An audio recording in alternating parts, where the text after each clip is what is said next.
Ja, moin meine lieben Freunde und herzlich willkommen zum neuesten Video. Und in diesem Video geht es ein bisschen darum, es gibt viele Leute, die schon das ganze Leben durchgeplant haben, die wissen, wenn sie 3 Jahre in die Ferien gehen, wenn sie aufs WC gehen, wenn sie posten und alles. Und in diesem Video soll es sich um das handeln. Nicht um das Thema auf WC gehen, aber um das Thema Planen in der Gruppe TÜV fahren. Auf was gibt es da, auf was muss man schauen und auf was nicht. Viel Spaß.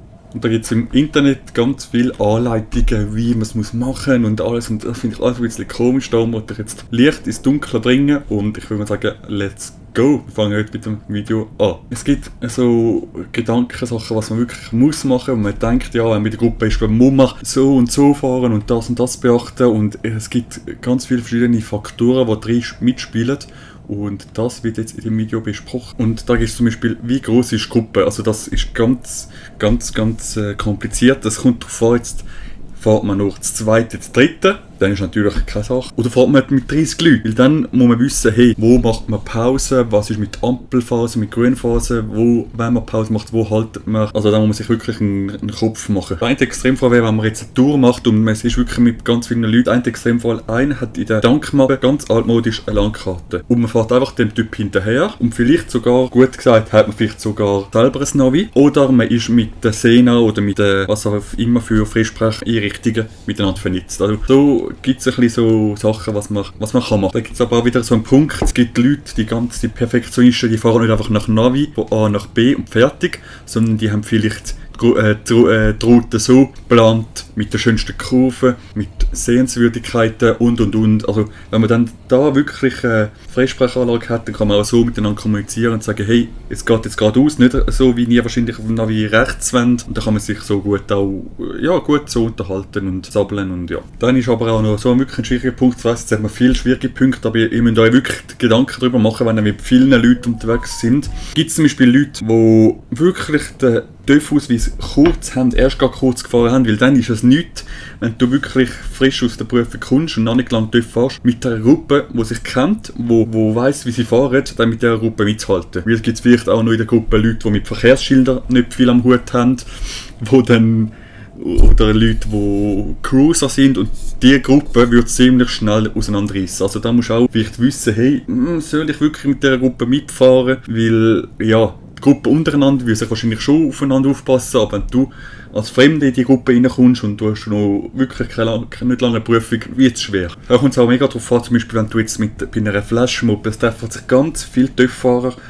kennen sich die wenigsten Leute mit dem fahrst. Also das kann sehr chaotisch werden. Also das ist auch so etwas, wo man muss wissen, ob man dort mitfährt. Also ja, kann auch ziemlich crazy werden. Ich würde auch sagen, es ist auch ein Überlegungspunkt. Fährt man nur zum nächsten, zu der nächsten Glasse, zum nächsten Glasse essen, 50 Kilometer, oder fährt man wirklich 1000 Kilometer über das Wochenende oder über irgendwie ein paar Tage. Also da ist auch nochmal ein grosser Punkt, weil jetzt 50 Kilometer irgendwo fahren, da kannst du auch mal noch eine Gruppe abreißen lassen und findest schlussendlich trotzdem den Spot. Ja, die Frage ist auch, mit was für TÜV sind die Leute unterwegs. Wenn jetzt alle ganz moderne TÜV haben, dann brauchst du ziemlich sicher kein Flickmaterial. Wenn es aber wirklich auch noch Leute dabei hat, die wirklich mit dem alten ISO unterwegs sind, blöd gesagt, und da sind viele Leute unterwegs, dann musst du vielleicht überlegen, ob das zum Beispiel jemand nur Schraubenschlüssel mitnimmt, jemand nimmt nur, keine Ahnung was, mit der Ratsche mit, jemand nimmt nur das mit, wie wenn eine Person bei 30 Leuten alles mitnimmt, dann hat die einfach einen Ersatzkoffer dabei von 30 Kilo. Also da muss man sich auch noch ein bisschen überlegen, dann, wie man das macht.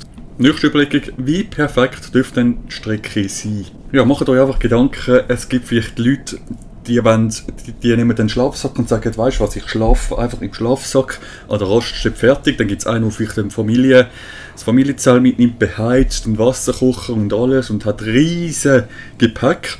Dann gibt es vielleicht noch einen, der sagt, hey, wo ist denn das nächste feine Restaurant? Da können wir sicher ganz fein essen. Also das müsst ihr wirklich auch vorne bereden, was wie wo gemacht wird. Da gibt es zum Beispiel eine Überlegung, jede Person ist anders. Also wenn du jetzt eine neue Freundin hast oder von mir auch eine längere Freundin, dann müsst ihr das wirklich vorne klären.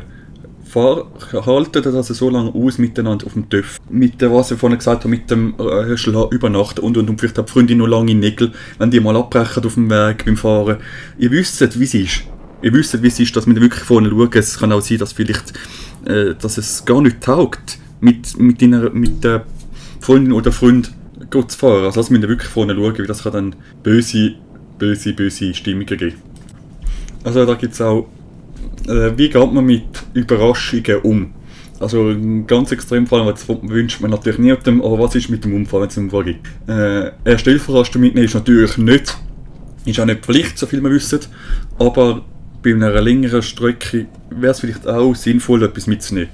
Also ja, ich würde auch, also ganz ehrlich, es wird in der Gruppe nicht überholt. Ich würde auch wirklich empfehlen, wenn ihr euch lang kennt und alles, wenn man kuschelig schön nebeneinander fährt, immer den Sicherheitsabstand machen.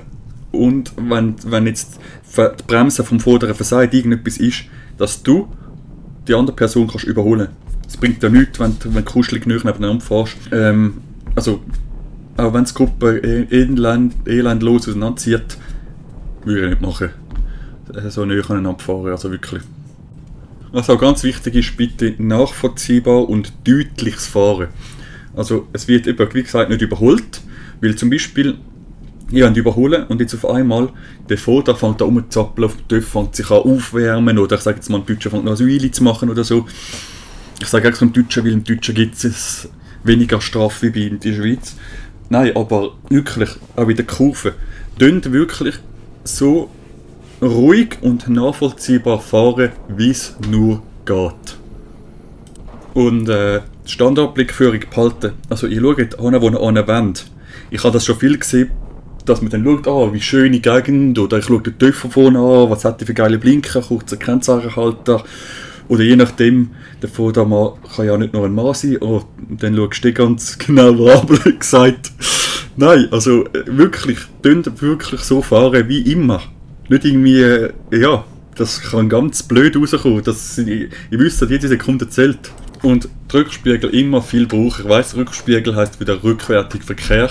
Aber es nützt euch nichts, wenn ihr den Rückspiegel komplett außer Acht lässt und dann nach einer halben Stunde merkt, hey, ich bin ja ganz alleine am Fahren. Also wirklich, schaut wirklich genug in den Rückspiegel. Dann verlieren auch die anderen Leute nicht. Oder wenn andere Leute langsamer werden, könnt ihr da reagieren. Und dort die eigenen Wille ein bisschen zurückschrauben. Es bringt euch nicht, wenn ihr sagt, aber ich will jetzt zum Burger King. Ich will nicht an der Raststätte zu Nordsee essen. Weil das ist ganz wichtig fürs Team. Kompromissfähig sein. Und lernt euer Maul aufzumachen, weil es bringt dann nichts. Wenn du sagst, ich kann nicht mit euch mitfahren, ihr seid mir zu schnell. Dann kann man schauen, ob man die Gruppendynamik als Gruppengeschwindigkeit ein bisschen runterschrauben kann. Ich will sogar so krass sagen, dann schau, dass du alleine mitfahren kannst, dass du zuhinterst fährst allein oder komplett heimgehst. Weil das kann auch ganz gefährlich werden, wenn man wirklich absolut nicht fahren kann. Und ja, das kann dann auch ausarten. Und sagt, wenn ihr nicht mehr könnt, nicht, ich muss noch durchbeissen, noch 200 Kilometer haben wir gesagt, was wir machen und alles. Wenn ihr nicht könnt weiterfahren, vielleicht werdet ihr krank, vielleicht tut euch der Rücken weh, irgendetwas, dann sagt, dass es nicht weitergeht und dann müsst ihr halt aufhören, dann müsst ihr halt die Gruppe verlassen. Aber ihr wollt euch nicht selber den Hals brechen, ihr wollt nicht andere Leute abschiessen, weil ihr nicht mehr fahren könnt. Also könnt ihr wirklich auf euch achten, bitte. Ja, wie ihr jetzt gehört habt, es gibt nicht das Fahren in der Gruppe. Macht euch vorne Gedanken. Schreibt gerne in die Kommentare, wenn ihr noch ein paar Vorschläge habt. Ciao miteinander, euer Obscure 49.